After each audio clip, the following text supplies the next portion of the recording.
aí todo mundo, página 45, tá bom? Página 45. Vou começar então. Página 45. Beleza. Ó, a Adelina entrou aqui agora. Gente, introdução de espécies exóticas à nossa aula de hoje. Alguém sabe dizer na sala o que é uma espécie exótica? Vai lá, pessoal. O que é uma espécie exótica? Fala para mim, deixa eu arrumar o vídeo aqui. Ninguém? Ninguém? Ninguém? Ninguém? Ué, tá todo mundo aí, É, galera? é uma espécie que existe só em um lugar específico, professor? É uma espécie que existe só em um lugar específico? E aí, alguém acha que é isso mesmo? É uma espécie que existe só num lugar específico? Isso é uma espécie exótica? Não? Ninguém? Vamos lá. Não, Não? Eita. não seria uma espécie Hum, que não é do local, mas foi trazida para lá? exatamente, é isso aí. É uma espécie que não é do local, não é isso? Espécie exótica é uma espécie que não é daquele lugar. E ele está ali. Alguém levou ele para lá. Aqui no Brasil nós temos diversas espécies exóticas, né? Por exemplo, para quem não lembra, quando você fala em avestruz, o avestruz é uma espécie exótica. O avestruz não faz parte do Brasil e está no Brasil, correto? Isso é uma espécie exótica. O avestruz ele é da África. O búfalo que nós temos hoje no Brasil também é uma espécie exótica, né, da África. Tem várias espécies que são exóticas, ó, e a maioria da África, né, porque o ambiente do Brasil ele é muito parecido com o ambiente africano, né, que é o ambiente savanizado. Então você tem ali, exemplo, o búfalo, a abelha africana, né, que é da África, o próprio capim braquiária, acho que você já ouviu falar do braquiária. Deixa eu fechar meu WhatsApp aqui, que a Paula Fernandes não para de me chamar aqui. Pronto, aí, beleza.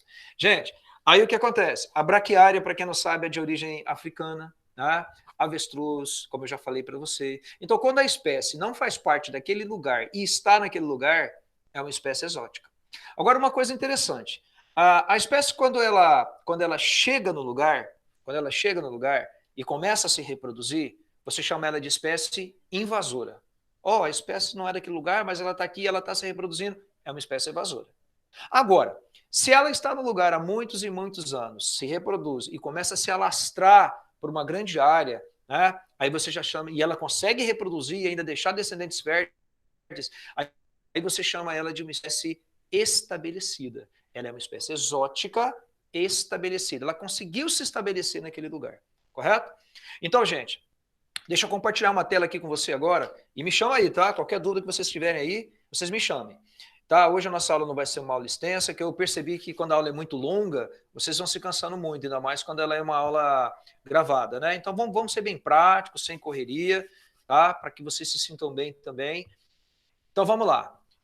Eu não estou vendo vocês, tá? Eu só queria que vocês me dissessem se vocês estão vendo a imagem do caramujo aí, do caracol. Tudo certinho? Sim, sim. Então vamos embora. Gente, vocês estão vendo aqui o chamado caramujo gigante, né? Isso aqui é uma espécie exótica. Ela, para quem não sabe, ela é encontrada hoje no Brasil, em todo o território brasileiro. Daqui a pouco eu vou te contar um pouco mais da história dessa espécie aqui. Olha aí, galera. Olha que imagem bonita. Alguém sabe um outro nome que dá para essa espécie aqui ou não? Ele é um caramujo, né? O caramujo gigante. Alguém sabe um outro nome aqui no Brasil que a galera chama ele? Não? Eu acho que vocês já ouviram falar. Inclusive, esse animal que você está vendo aí, ó, ele é comestível, né? Você pode comer ele. Loucura isso, né? E aí, alguém? Seria. Vamos ver. Eu tô pensando naquele nome que falam de uma comida, mas não sei se é. De uma comida? Tá. Mais alguém? Alguém sabe o nome dele aqui? Não? Eu vou falar, você vai falar, pô, já ouvi falar esse nome. Ninguém? Ninguém? Ninguém? Tá. Esse animal aqui, galera. O caramujo africano, professor? Esse é o caramujo africano, exatamente. Caramujo gigante, caramujo africano. Aqui no Brasil ele tem um outro nome, um terceiro nome. Gigante africano tem um outro nome. Ninguém? Escargot. Já ouviram falar do escargot? Escargot é um alimento, né? Um animal que você pode comer. Professor, eu tava pensando nesse nome, por isso que eu perguntei da É comida. isso aí. E vou te contar uma história. Esse animal, galera, ele veio da África, né? Trazido aqui. Eu vou te contar como é que foi. Alguns brasileiros acharam que ia ser uma ideia lucrativa, né? Ah, vou criar escargot no fundo da minha casa, e é fácil, né? Porque ele se reproduz muito rápido, e vou vender para os restaurantes e vou rachar de ganhar dinheiro. E não estou falando de uma pessoa, estou falando de várias e várias pessoas que começaram a criar o escargot. Resumindo, O escargot, né, que é esse animal, ele acabou não sendo consumido no Brasil. Na década de 80 isso, tá? A ideia não deu certo. Ninguém, né, pensou, porque não é típico do brasileiro isso. Resumindo, e a galera começou a falar, porra, e agora? O que eu vou fazer com esse animal? O que eles fizeram? Começaram a soltar na natureza. Então, é um animal que não era daqui. Hoje você encontra ele em todo o território brasileiro, correto? E o pior não é isso, né? Que é um animal, pessoal, né? Que muitas vezes o animal, quando ele é trazido para um outro ambiente, ele às vezes não tem um predador natural e aí ele começa a se alastrar no ambiente e acaba virando praga. Hoje, ele não é mais uma espécie invasora, ele é uma espécie estabelecida, ele já tomou conta do ambiente, tá? Olha aí, ó. Esse cara aqui, esse aqui é o mexilhão dourado, tá? Esse animalzinho que você está vendo aqui, que é um molusco, é o mexilhão dourado. E vou te contar a história do mexilhão dourado. O mexilhão dourado, para quem não sabe, olha lá, ó, ele é originário, né, da China. O que aconteceu? Ó, olha para essa imagem aqui, ó, né, essa aqui que eu quero te mostrar. O que você está vendo aqui é o navio. E o que você está vendo aqui, ó, é a água de lastro. Para quem não lembra, né, acho que você já estudaria isso em física, o navio, para ele poder navegar, ele tem que abrir as comportas para que a água entre, ele afunde um pouquinho para ele ter estabilidade e possa navegar. Ok, até aí tudo bem. O que aconteceu? A galera lá na China, né, começou a abrir a comporta para viajar. Beleza, a comporta abriu, a água do rio, principalmente do rio Yangtze, né, que fica na China, para quem não lembra, a água começou a entrar no navio. Só que além de entrar a água no navio, começaram a entrar, olha aí, ó, larvas desse animal, que é o mexilhão dourado. O que aconteceu? Encheu o navio com água, mais as larvas do mexilhão dourado. Aí o navio, né, beleza, saiu lá da China, né, cruzou aí o Pacífico ou o Atlântico, dependendo da rota, enfim, chegou ao Brasil. Quando chegou ao Brasil, entraram nos rios brasileiros, no Rio Paraná, no Rio Paraguai, certo? No Rio Amazonas, e foram entrando. Ah, vamos descarregar. Aí a galera entrou, beleza, chegou no porto dentro do continente brasileiro, descarregou a mercadoria que tinha que descarregar, abriu a comporta dos navios, a água de lastro caiu dentro do rio brasileiro e, adivinha? Começou a cair as larvas desse animal que você está vendo aqui, né, que é o mexilhão dourado. Resumindo, galera, não tinha predador natural, ele começou a se reproduzir, certo? Olha aqui para você ver, ó, olha o tanto de mexilhão que tem nesse sapato aqui para você ter ideia. Até aí tudo bem, né? Mais comida para alguns animais, mas acaba entrando em competição, gera desequilíbrio ambiental. Olha essa imagem agora. O que você está vendo aqui é uma turbina de uma usina hidrelétrica, a usina hidrelétrica de Itaipu. Olha o tanto de mexilhão dourado que tem, né, nessa turbina. O que aconteceu? A turbina ficou repleta de mexilhão dourado, a turbina ela trava, e aí o que acontece?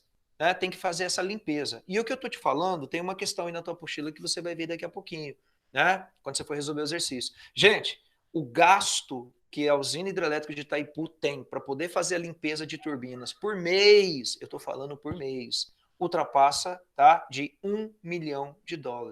Eles gastam mais de $1 milhão por mês para poder tirar o mexilhão dourado dessa turbina, porque é praga, a questão da turbina praga, ó, trava e aí acaba não gerando energia elétrica. Estou te contando a história desse cara aqui, ó, que é o mexilhão dourado. O nome científico dele é Limnosperma fortunei. Sacou a jogada? Então, o animal exótico, ele toma conta do ambiente, né? Olha aí, ó, esse é o mexilhão dourado. Olha só que massa, ó. Inclusive ele tem uma ramificação, massa não, né? É a característica do animal. Inclusive vocês estão vendo aqui, ó, ele tem uma ramificação. Essa ramificação aqui, a gente chama de biço, tá? Esse é o nome, não tem acento não. Biço. O biço é uma ramificação que faz com que ele se prenda à rocha, a sapato, até mesmo na turbina que você acabou de ver. Esse animal aqui você conhece. Esse é o búfalo. O búfalo é exótico no Brasil, né? Você sabe que tem fazendeiros que criam búfalos. E como ele não é originário do país, ele é considerado uma espécie exótica. Como ele foi trazido para esse lugar, então ele pode gerar, sim, diversos problemas ambientais. Competição, né? Eu não sei se vocês já viram. Alguém já viu alguma fazenda que cria búfalo? Alguém no áudio pode me dizer? Alguém já chegou a ver isso ou não? Ninguém? Bom, gente, o búfalo é um animal muito agressivo, né? Para quem não sabe, ele é um animal extremamente agressivo.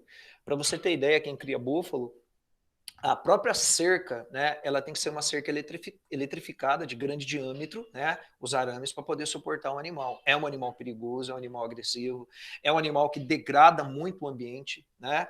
Ele come muito e essa técnica de pastagem que ele tem de ruminar degrada muito o ambiente. Então, o ambiente brasileiro ele é parecido com o ambiente africano, você sabe, é um ambiente cerrado do tipo savanizado, então ele dá certo aqui no Brasil. Beleza, gente? Alguma pergunta? Nenhuma? Tudo tranquilo? Então, pega a tua apostila todo mundo, eu estou aí na página 45, né? Introdução de espécies exóticas, beleza? E coloca lá para mim, vai. Espécies de plantas, animais ou micro-organismos introduzidos em um ecossistema do qual não fazem parte. Originalmente são chamados de exóticos, tá? Escreve lá para mim, exóticos. Galera, eu coloquei alguns exemplos ali para você, ó. Eu coloquei o Aedes aegypti, o famoso mosquitinho que transmite... Galera, o Aedes transmite quais doenças? Ajuda aí, galera, vai lá, dá sinal de vida aí. Vai, o Aedes transmite quais doenças? Vai lá. Chikungunya, dengue, Chikungunya, dengue, que mais? Zika, Zika que mais? vírus, Ah, malária. malária não, malária é a fêmea do mosquito prego, cuidado. Febre Vamos lá. amarela. Isso, febre amarela, chikungunya, zika, dengue, correto? Então são as doenças veiculadas, doenças virais veiculadas pelo Aedes aegypti. Malária é a fêmea do mosquito prego, tá? Só para a gente lembrar. O Aedes, né, para quem não lembra, é um animal exótico, vem da África. Braquiária, que é o vegetal que o gado come, africano, certo? A própria abelha africana. Podem ser caracterizadas em duas formas. Vamos lá, todo mundo, grifa para mim aí, ó. Estabelecidas. Quando a espécie exótica consegue se reproduzir e gerar descendentes férteis. Escreve essa palavra. Férteis, como eu disse ali atrás. Com alta probabilidade de sobreviver no novo habitat. Reproduziu, deixou do acidente fértil, pronto. É uma espécie estabelecida. Invasora é aquela que vai dominar tudo, né? A invasora, ela entra e domina tudo. Caracteriza-se quando a espécie estabelecida, certo? Amplia. Escreve a palavra amplia. Amplia sua distribuição no novo habitat, ameaçando a diversidade biológica nativa. Beleza, gente. Aí eu coloquei os exemplos de espécies exóticas introduzidas, contei a história do mexilhão dourado, que é esse cara aqui, aí ó, mexilhão dourado, né? E contei a história para você do caramujo africano, certo? Lembrando que o caramujo africano é o escargot. Lê lá comigo, ó. O que é o caramujo africano? Introduzido no Brasil nos anos 80 para consumo humano. Como a atividade não se mostrou lucrativa, os criadores fecharam. Os animais foram descartados vivos e se multiplicaram rapidamente, invadindo vários tipos de ecossistema. Atualmente, esse caramujo já tem ocorrência registrada em todo o território brasileiro. Por devorarem folhas, flores e frutos de plantas de importância agrícola, certo? Ornamental, ecológica e causam danos incalculáveis. Galera, tudo bem até aí? Pessoal, tá tudo tranquilo com vocês? Eu estou muito rápido? Dá uma orientada aí para mim aí, que de repente... Tranquilo. Tranquilo? Então tá bom, vai falando aí. Bom, vamos lá, gente. Eu vou entrar agora em problema ambiental grave, né? Nós vamos começar primeiro falando do primeiro problema ambiental aqui, tá? É a famosa poluição do ar. Gente, antes de avançar, vamos lembrar, ó, o ar, né, o ambiente atmosférico, você sabe muito bem, ele pode ser agravado a poluição. Vamos lembrar. Nós temos aí compostos nitrogenados, compostos sulfurosos, né? Compostos nitrogenados, compostos sulfurosos. Nós temos aí, além de compostos nitrogenados e compostos sulfurosos, nós temos efeito estufa, buraco da camada de ozônio, nós temos o monóxido de carbono, né? O famoso monóxido de carbono que agrava, né, a nossa atmosfera. Eu vou pegar aqui um outro slide, tá? Para vocês, eu vou interromper esse compartilhamento para a gente poder fazer um outro aqui para você. Opa, a imagem agora não está aparecendo aqui. Enquanto isso, enquanto eu vou pegando aqui para você, deixa eu te contar uma história aqui rapidão, tá? Vocês estão me vendo aí, eu vou contando.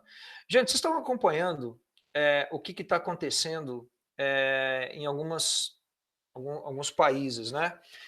Vocês estão vendo que devido à pandemia agora, a pessoa está trabalhando menos, está saindo menos, né, de casa e tal. Então, tem alguns ambientes que você já deve ter notado aí pelas notícias, que estão sendo visíveis, que antigamente não, né, se poderia visualizar. Professor, o que você está falando? Gente, eu estou contando aquela história, né, que para quem não se lembra, lá da China, que não sei se vocês acompanharam a notícia, algumas cidades, né, as crianças começaram a enxergar montanhas de longa distância, né, que até então não conseguia, porque a cidade estava muito poluída. Eu não sei se alguém chegou a acompanhar isso, né?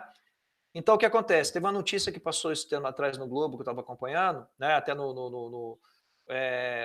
olhando no G1, a galera contando a história de crianças na China que estavam conseguindo enxergar o céu mais azul. Não sei se alguém conseguiu ver isso. Estado de São Paulo, a cidade de São Paulo, a grande São Paulo, as pessoas estavam começando a enxergar também alguns ambientes que até então não enxergavam. Resumindo, o céu estava ficando mais claro, mais iluminado, menos poluído. Vocês chegaram a acompanhar essas notícias ou não? Alguém chegou a acompanhar isso? Ninguém? Sim, eu vi. Você viu isso? Rapaz, é uma coisa fora do normal, né?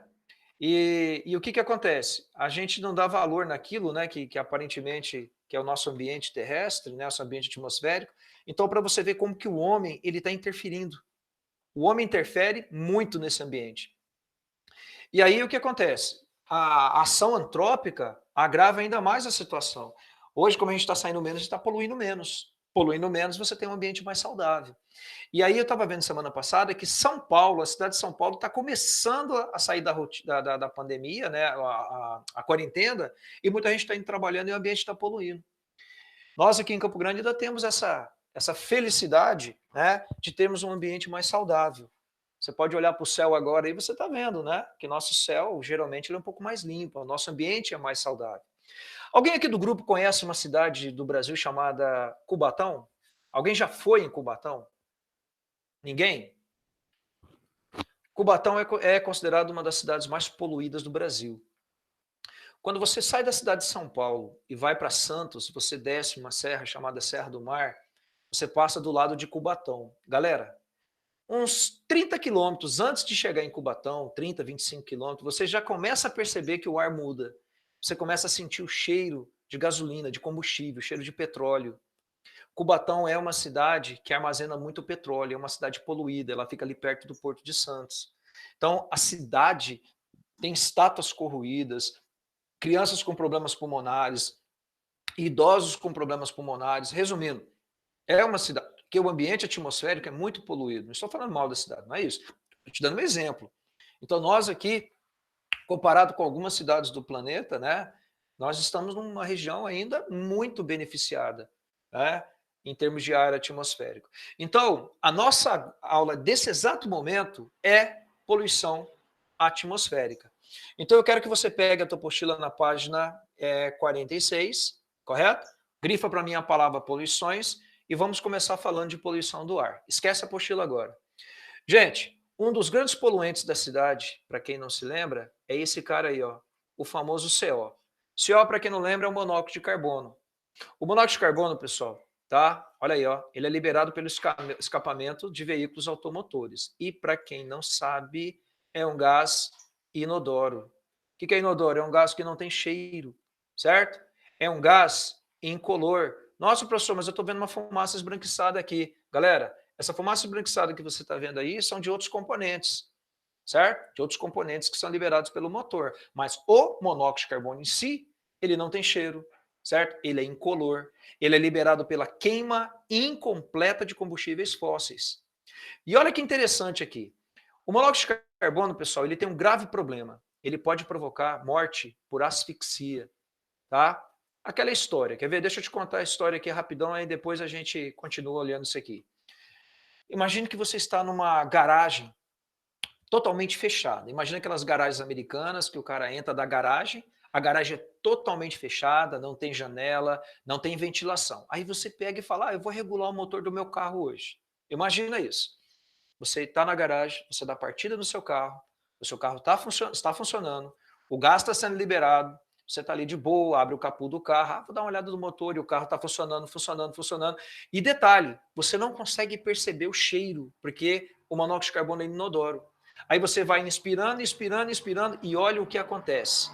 Quando você, né, esse monóxido de carbono, que é o CO, se liga com aquele pigmento avermelhado do teu sangue chamado hemoglobina, certo? O nosso sangue é vermelho graças a esse pigmento chamado hemoglobina. Olha o que acontece, ó.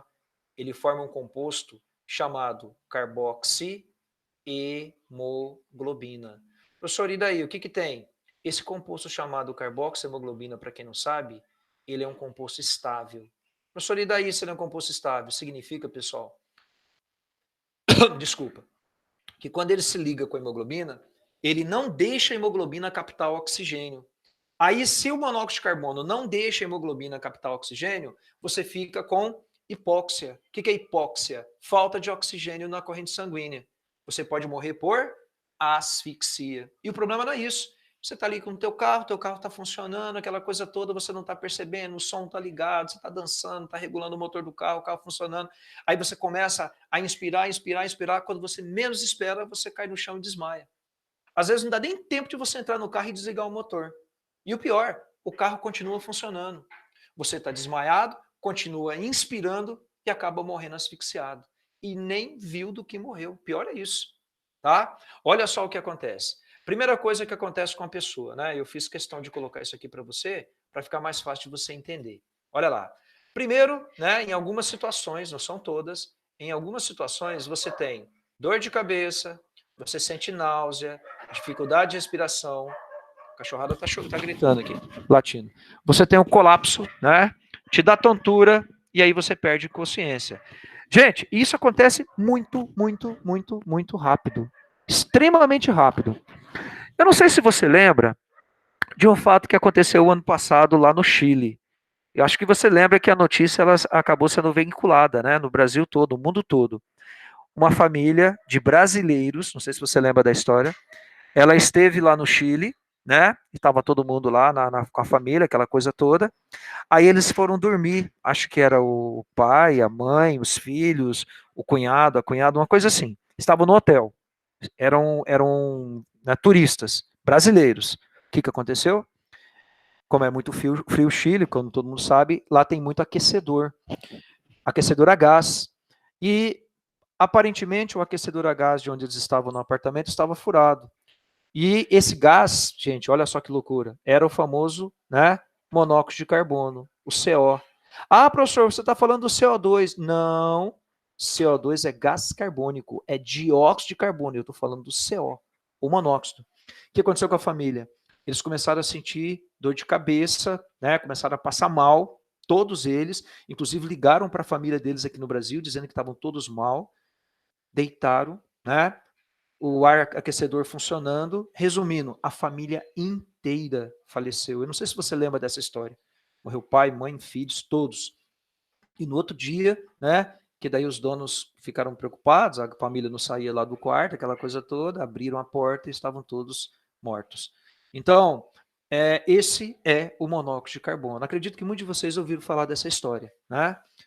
Então, galera, tudo bem até aí? Coloca para mim aí, por favor, na sua apostila, o monóxido de carbono. É produzido pela queima, escreve lá, incompleta de combustíveis fósseis. Liberado principalmente pelos escapamentos, escreve lá, pelos escapamentos de veículos automotores. Beleza. Pode provocar morte por, escreve lá, asfixia. Cuidado, hein, galera, asfixia com X, hein? Morte por asfixia. Beleza? Bom, esse é o primeiro. Galera, alguma dúvida aí? Tá tudo bem? Tudo tranquilo? Então vamos continuar. Esse aqui é o dióxido de nitrogênio, certo? Famoso dióxido de nitrogênio. Para quem não lembra, o dióxido de nitrogênio, certo? Ele é um gás também liberado pelos veículos automotores, mas principalmente pelas indústrias. Certo? Principalmente pelas indústrias.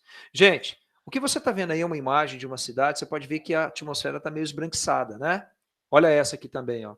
Essa aqui é uma imagem que você pode perceber que a cidade está toda, né, um ambiente todo nebuloso, ali ó, existe uma fumaça pairando no ar. Essa fumaça pairando no ar que você está vendo, tá? Para quem não sabe, ela gera um fenômeno chamado, ao nome, ó, smog fotoquímico. Smog fotoquímico. Professor, o que é smog fotoquímico? Smog fotoquímico é névoa seca. Gente, névoa seca, a névoa paira sobre o ar. E quando a névoa paira sobre o ar, causando o fenômeno do smog fotoquímico, automaticamente a pessoa tem dificuldade para respirar. Então vamos colocar aí na apostila, vamos lá. Dióxido de nitrogênio, liberado principalmente por indústrias. Provoca ou forma põe aquele nome ali que eu escrevi para você, smog fotoquímico. O smog fotoquímico é a famosa névoa seca. Além de poluição visual que está todo mundo vendo, ele provoca problemas respiratórios. Claro, principalmente em crianças e adultos, né? Idosos, desculpa, crianças e idosos, principalmente. Beleza, gente? Primeiro foi o monóxido de carbono, segundo foi o dióxido de nitrogênio, e agora um fenômeno que todo mundo já ouviu falar, a famosa chuva ácida. Gente, para quem não lembra, chuva ácida, tá? Ela é provocada, dá uma olhada aí, ó, pela união de compostos nitrogenados ou compostos sulfurosos, correto? Não é mais, é ou. União de compostos nitrogenados ou compostos sulfurosos com quem, professor? Com, certo? O vapor d'água. Para quem não lembra, né? Esse vapor d'água localiza-se na atmosfera, formando a chuva. Então, galera, depois a gente vai para a apostila. O composto nitrogenado é liberado pelas indústrias, né? As indústrias que acabam liberando compostos nitrogenados para atmosferas ou compostos sulfurosos para a atmosfera, compostos à base de nitrogênio e compostos à base de enxofre. Quando esses compostos se misturam com o vapor d'água que estão na atmosfera, o que acontece? O pH da água, né, o potencial hidrogênio iônico, o pH, ele cai. E todo mundo aí já teve química. E todo mundo sabe que quando o pH cai, diminui, o meio fica o quê? Ácido. E aí, galera, quando chove, você tem uma chuva ácida. E essa chuva ácida, é óbvio, vai fazer o quê? Vai provocar acidez do solo, acidez da água, vai cair na sua pele, né? Pode provocar queimadura. Que mais? Pode provocar mortandade de animais, como você está vendo aqui nesse lago, né? A mortandade. Pode provocar corrosão de pintura de veículo, pintura de edifício. Pode corroer estátuas, correto? Pode queimar a folha da planta. Se a folha da planta queima, ela acaba secando a folha. Isso pode reduzir até a lavoura, reduzir a produção de alimentos. Então, olha aí, ó, olha aí a chuva ácida, olha aqui, galera, ó. Chuva cai nas folhas, provoca queda das folhas, provoca corrosão de estátuas, como eu falei para você. Agora, tem algo interessante também, né, que é importante a gente falar. Deixa eu pegar essa imagem. Quando a chuva cai no solo e deixa o solo ácido, né, então você tem aqui, por exemplo, um solo ácido, automaticamente esse solo, quando é ácido, todo mundo da sala sabe muito bem que isso aqui pode provocar impacto, né, na pecuária, impacto na agricultura. Então, quando o solo está ácido, existe uma alternativa. Você realiza uma técnica conhecida como calagem. Alguém da sala sabe me dizer o que é calagem? Vai lá, galera, abre o áudio e me fala. Jogar cal, que é básico para corrigir o meio. Isso, falou tudo, grande garoto. Olha lá, galera, você adiciona calcário, não é isso? Cal. Você pega e adiciona o calcário, que é um meio, né, um básico para neutralizar o ácido. Aí você corrige o problema do solo, correto? Isso é chamado de calagem. Tudo bem, galera? Tranquilo? Posso continuar com a aula? Vamos preencher a apostila? Então vamos lá. Chuva ácida.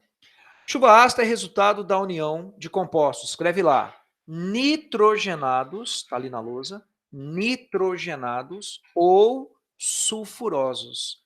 Nitrogenados ou sulfurosos com o vapor d'água. Certo? Quais são as suas consequências? Grifa lá para mim. Redução da fotossíntese, queimaduras na pele, danificação de objetos, como já tinha te falado, mortalidade de peixes e aumenta a acidez do solo. Queria que você colocasse para mim ali onde está escrito aumento de acidez do solo, assim, ó, correção, 2 pontos. Calagem, correção, 2 pontos, calagem. Aí você escreva adição, né, com C cedilha, por favor, de calcário. Adição de calcário. Certo, pessoal? Tá tudo tranquilo? Vamos continuar? Bom, já falamos então em monóxido de carbono, já falamos em dióxido de nitrogênio, já falamos aqui chuva ácida, e agora nós vamos entrar um outro tópico que é inversão térmica. Se estiver muito rápido, me corre aí, me corrige aí. Bom, gente, a inversão térmica, para quem não lembra, depois você vai para a apostila, a inversão térmica é um fenômeno natural, tá? A inversão térmica é um fenômeno natural, ela é um fenômeno que ocorre, deixa eu escrever aqui para você, ó, é um fenômeno natural. E ela ocorre geralmente no mês de inverno, ou no mês de inverno. Que mês de inverno? Na estação do inverno, né? Então, o que acontece? Eu quero que você esqueça a apostila e preste bem atenção aqui nessa parte aqui para você entender o que é a tal da inversão térmica. Ó, aqui nós temos uma cidade, como todo mundo está vendo aqui. Então, aqui nós temos, por exemplo, nós estamos aqui na estação do verão ou até mesmo da primavera. Pronto, vamos colocar assim para você entender. O que acontece? Significa, pessoal, que bem aqui, ó, nós temos uma camada de ar quente, correto? Como nós estamos falando de verão, estamos falando de primavera, nós temos uma camada de ar quente. Então, na verdade, vamos aqui para o outro lado aqui da lousa, tá? Vamos aqui para o outro lado aqui da lousa. Aqui nós temos, em cima, uma camada de ar muito frio, logo mais abaixo, uma outra camada de ar frio, e aqui nós temos uma camada de ar quente. Até aí tudo bem. Estamos no verão, estamos na primavera. O que acontece, professor? As indústrias começam a liberar a sua poluição. Como você tem uma camada de ar quente aqui, o que acontece com a poluição? Ela se dissipa. Bom, isso no verão, isso na primavera. Vamos lá para baixo agora, quando entramos no inverno, a situação muda. Como assim a situação muda? Nós temos uma inversão de camadas. O que vai acontecer? Vai acontecer assim. A camada de ar quente, agora ela vai subir. Então, você vai ter lá em cima uma camada de ar muito fria. A camada de ar quente agora ela inverte. E a camada de ar frio, que era a secundária, desce. Olha aqui em cima todo mundo. Ó, como é que era lá em cima? Olha lá em cima todo mundo. Era frio, frio, quente. Professor, como é que é agora? Frio, quente, frio. Você viu que a camada de ar quente entrou no meio de duas camadas de ar frio. Então, galera, agora você tem aqui uma camada de ar frio. Tá vendo? A camada de ar frio ela é mais densa. E aí, professor? Aí, quando as indústrias começarem a liberar, né, a poluição, olha o que acontece, ó.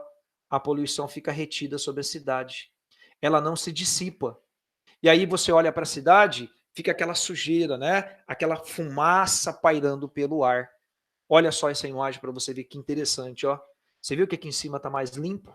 Aí, ó, aqui em cima está mais limpo. Professor, por que aqui em cima está mais limpo? Aqui em cima nós temos, nesse exato momento, uma camada de ar o quê? Frio. Significa que a poluição não consegue se dissipar. E aí a poluição fica pairando sobre a cidade. Olha de novo essa imagem, ó.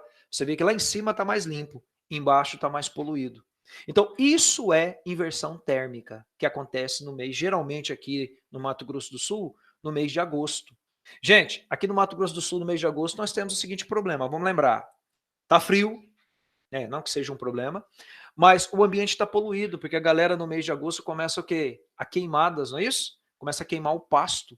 Aí a galera começa a botar fogo no pasto para chover logo lá em outubro e tal. Aí você olha para o céu e vê aquela fumaça pairando sobre a cidade.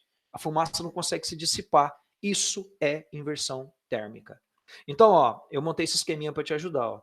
A inversão térmica, você tem geralmente na estação do inverno, aí você tem ar frio, ar quente e o ar frio. O que esse ar frio está fazendo? Está mantendo a poluição pairando sobre a cidade. Galera, é isso aí. Todo mundo entendeu o que é inversão térmica? Tudo certo? Vocês estão por aí? Tá todo mundo por aí? Tudo certo. Tudo certo. Então tá bom. Então pega a apostilinha aí, vamos lá. Inversão térmica, vai. Ocorre geralmente no, escreve lá, inverno. Geralmente no inverno. A camada de ar quente sobe por ser menos densa. E a camada de ar frio, por ser mais densa, desce, retendo a poluição. Retendo a poluição. Tudo bem até aí? Retendo a poluição. Beleza, galera? Esse movimento descendente e ascendente é denominado... Alguém lembra o nome que dá para esse fenômeno aqui, galera? De subir o ar frio, o ar quente, descer o ar frio. A física ensina isso, hein? Alguém lembra o nome? Essa troca de camadas? Ninguém lembra? Convecção?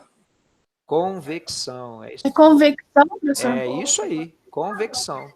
Então escreve lá para mim, ó. Convecção. Esse movimento descendente e ascendente é denominado convecção. Não vira apostila não, segurei.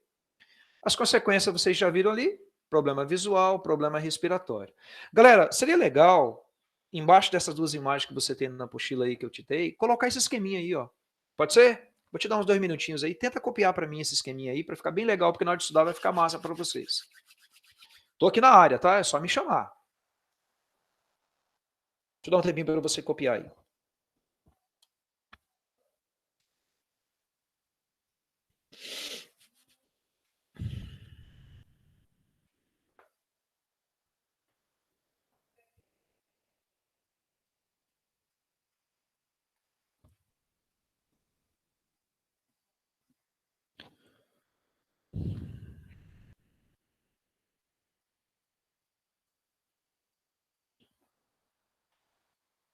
Na hora que vocês terminarem, vocês me falam. Professor, manda ver. Eu tô na área aí, tô esperando vocês. É só me avisar. Gente, a minha meta com vocês hoje é até o buraco da camada de ozônio, hein? Tá bom?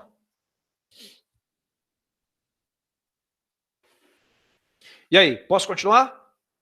Copiaram? Sim. Sim, então beleza. Vamos continuar. Sim. Então fechou. Gente, vamos agora para o outro lado ali, buraco da camada de ozônio. Vamos lá. Bom, galera, vamos aqui todo mundo. Deixa eu só pegar aqui algo aqui com vocês. Tá. Pessoal, a gente vai falar agora do famoso buraco da camada de ozônio. Olha ele aqui, ó, o famoso ozônio. Alguém consegue me identificar que lugar que é esse aqui no planeta? Alguém consegue aí me dizer que lugar que é esse aqui? Vai lá, vamos ver.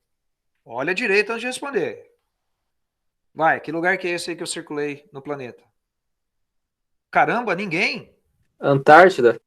Antártida. E aí, mais alguém? Todo mundo concorda? Tudo certo? E aí, Polo Norte ou Polo Sul? Não estou ouvindo. Polo Norte ou Polo Sul? Sul?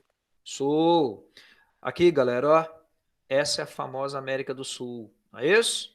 Aqui nós temos o Polo Sul. Gente, essa mancha azul que você está vendo aqui, tá? Para quem não sabe, é o famoso buraco da camada de ozônio. Isso aqui é um buraco. Hoje você tem buraco no Polo Norte, no Polo Sul, mas o buraco ele é maior no Polo Sul, devido ao frio extremo. Daqui a pouco eu vou comentar por quê. Devido ao frio extremo, o buraco é maior no Polo Sul. Essa imagem que você está vendo, ela foi tirada, né, em setembro de 2018, tá? Pela NASA. Gente, o buraco da camada de ozônio que você está vendo em azul, ele é maior que a América do Norte. Só para você ter uma ideia. Professor, mas por que a camada de ozônio é tão importante assim? Para quem não lembra, a camada de ozônio protege a Terra contra a radiação ultravioleta do Sol. Não é isso? A radiação ultravioleta do Sol, né, ela é filtrada por essa camada conhecida como camada de ozônio. Que esse cara aqui, ó, clorofluorcarbono, o grande vilão, está destruindo, né, exatamente o ozônio. E aí, quando o CFC, que é o clorofluorcarbono, destrói a camada de ozônio, a radiação ultravioleta penetra livremente sem ser filtrada. Dá uma olhada aqui para você ter uma ideia, ó. Essa é uma imagem da NASA, do buraco, né? Opa, desculpa. No ano de 1979, tá? Olha só. Aí aqui em 98, olha no ano 2000, olha em 2005. Vai comparando para você ter uma ideia, né, dos buracos. Olha essa imagem aqui, ó, né? Tá de trás para frente. 2014, 2015, 2016, 2017, olha em 2018, galera, né? E aqui o ano de 2019, o ano passado. Bom, então vamos lá, vamos entender o que é isso. Gente, para quem não sabe, o buraco da camada de ozônio, tá? Ele é encontrado exatamente nessa região que você está vendo aqui da atmosfera. que, para quem não lembra, está até escrito aqui, alta atmosfera, não é isso? Que ela varia de 15, como você está vendo aqui, a 50 quilômetros, né, da nossa superfície terrestre, que, para quem não se lembra, é chamada de estratosfera, correto? A famosa estratosfera. Então, o que acontece? A radiação ultravioleta, olha o que ela faz. Ó. O Sol emana a radiação ultravioleta, ela penetra, né, na camada de ozônio e um ou outro raio chega à Terra. Pô, legal. O problema é que, como a camada está sendo destruída, a radiação está entrando sem ser filtrada. E quando a radiação entra sem ser filtrada por essas manchas azuis que vocês estão vendo aí, né? Olha essa imagem. O que acontece? A radiação penetra livremente. Atinge a nossa pele, provoca o quê? Câncer de pele, atinge o cristalino da